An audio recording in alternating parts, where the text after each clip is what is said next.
Loopy lady lives in a small house overlooking the sea. Between the rocks around her house grow blue and purple and rose-colored flowers.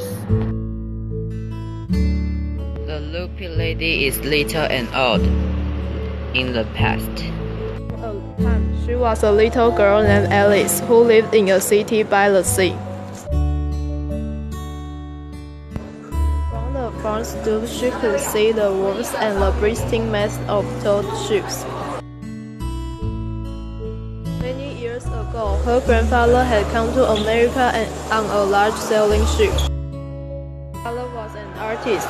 His job is making figureheads for the parts, painting pictures too of sailing ships and places across the sea.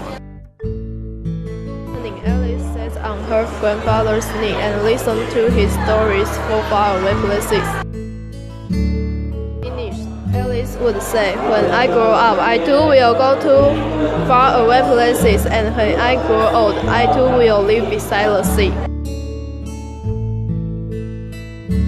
"That is all very well, little Alice," said her grandfather, "but there is a third thing you must do." "That," asked Alice. "You must do something to make the world more beautiful," said her grandfather. She was grown and she was going to do the three things. She went to live in another city far from the sea and the salt air. People called her Miss Longfields now. Suddenly, she wanted to go to a tropical island, and she went to long beaches picking up beautiful shells. She met the Baba Raja, king of a fishing village. "Must be tired," he said. "Come into my house and rest." Miss Longfields went in and met the Baba Raja's wife.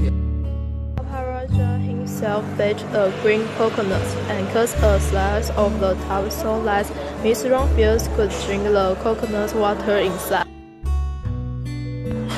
Before she left, the Baba Raja gave her a beautiful mother of pearl shell on which he had painted a bird of paradise and the words, "You will always remain in my heart."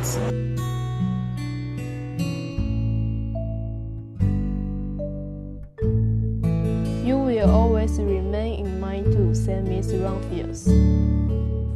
My great-aunt Miss Alice Longfields went to many places, and everywhere she made friends and would never forget.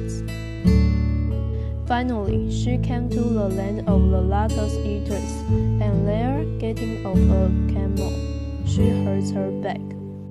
Then she decided to make her second dream come true, finding a place which is beside the sea to live. And it was as she did.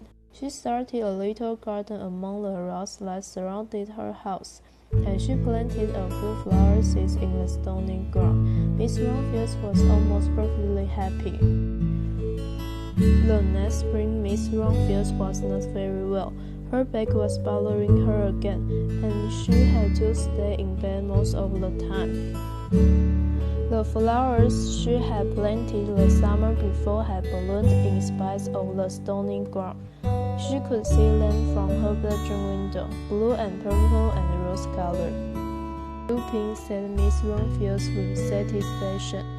After a hot winter spring came, Miss Longfields was feeling much better. Now she could take walks again. "I don't believe my eyes," she cried when she got to the top. For there on the other side of the hill was a large patch of blue and purple and rose-colored lupins. Then Miss Longfields had a wonderful idea. She hurried home and got out her seed catalogs.